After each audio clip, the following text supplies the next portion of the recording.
The NBA trade market this summer is pure chaos, especially when it comes to Kevin Durant. For the past month, rumors about him have been popping up almost every day. One day he's staying in Phoenix, the next day he wants to go to Miami.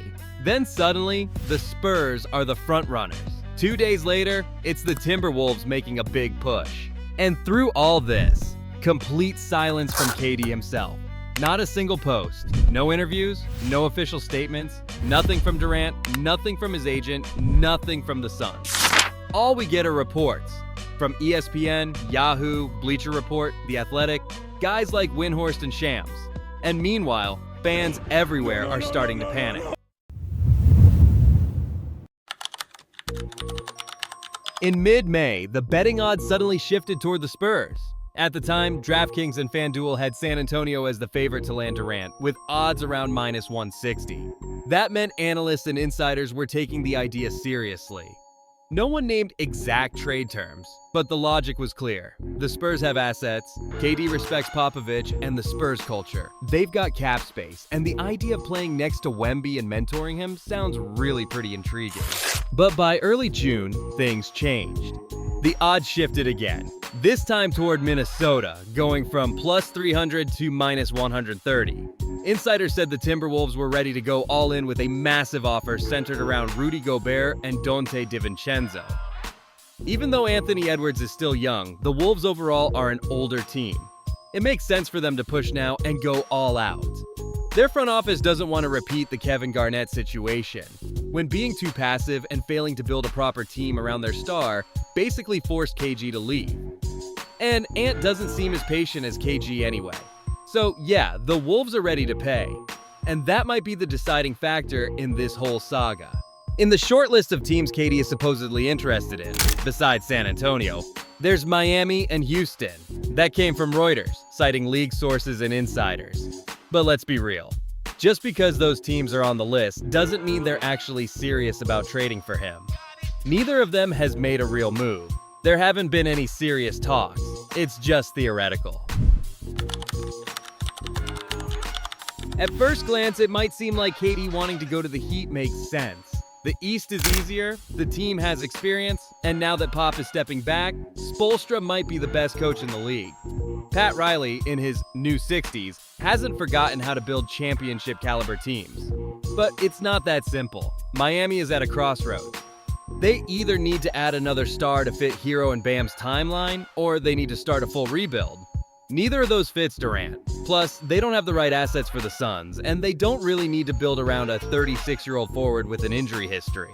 And Houston, they just finished second in the West and gave Golden State a real fight. This team is already built. What they need now is a top-level alpha scorer. KD at 36 isn't quite that anymore. He's never liked being the number one guy anyway. His best games were when he could play in the background, like in Golden State with Steph, young OKC with Harden and Russ, or Team USA with LeBron and Steph again. Houston seems to know this too. Rumor is, they're more interested in a younger star like Booker or Giannis. Now, let's talk about the Spurs. This really makes sense. This fit actually works. In San Antonio, KD could play a role that's perfect for where he's at right now. They already have a clear alpha in Wemby, and an elite ball handler in de'Aaron-Fox. KD could just do what he loves most. Shoot from mid-range and three, basically be the league's most overqualified third option. He'd take some offensive pressure off Wemby, and Wemby would protect him on defense. It's a great fit.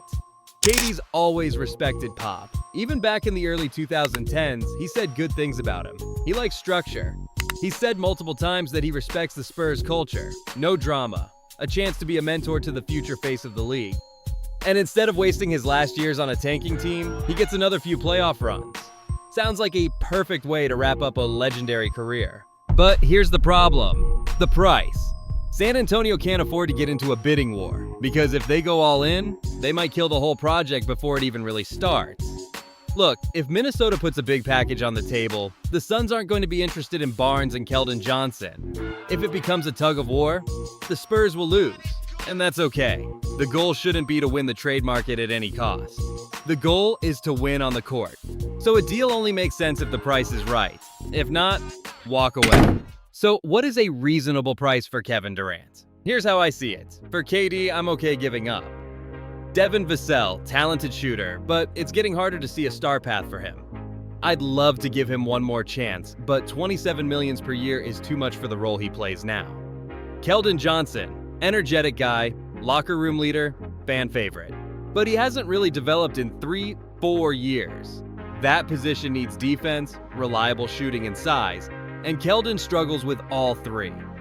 Harrison Barnes, great season for him, even got Player of the Week for the first time ever. But long-term, he's not a core piece.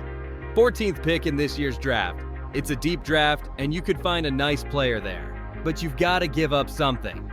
That package is fair for a 37-year-old. It doesn't blow up the current roster or mortgage the future. You'll notice who's not in that list. Stephoncastle and the second pick this year. That's on purpose. Only the craziest Suns fan would think San Antonio's giving up young stars like Castle or Harper for a almost 37-year-old guy. That's not happening. Period. But I want to talk about another name that's come up in trade rumors. Jeremy Sochan. And I think including him would be a huge mistake. Jeremy Sochan is more valuable to the Spurs than people realize, and I genuinely don't think the Spurs trade him.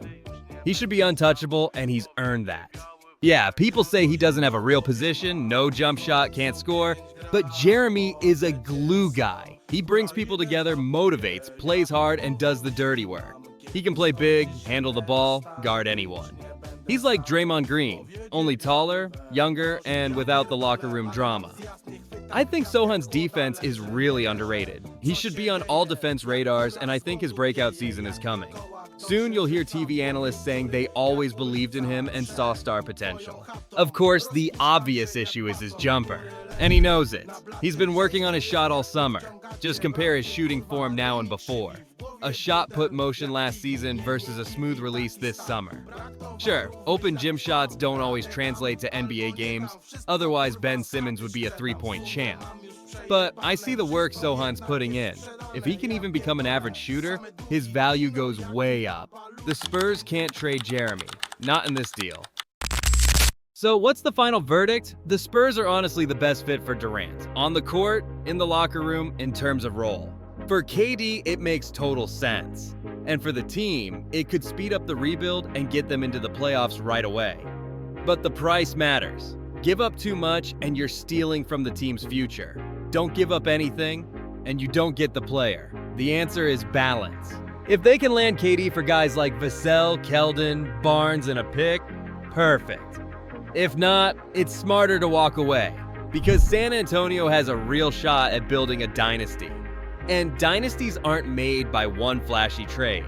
Sometimes to win long term, you have to say no, even if it's to someone like Kevin Durant.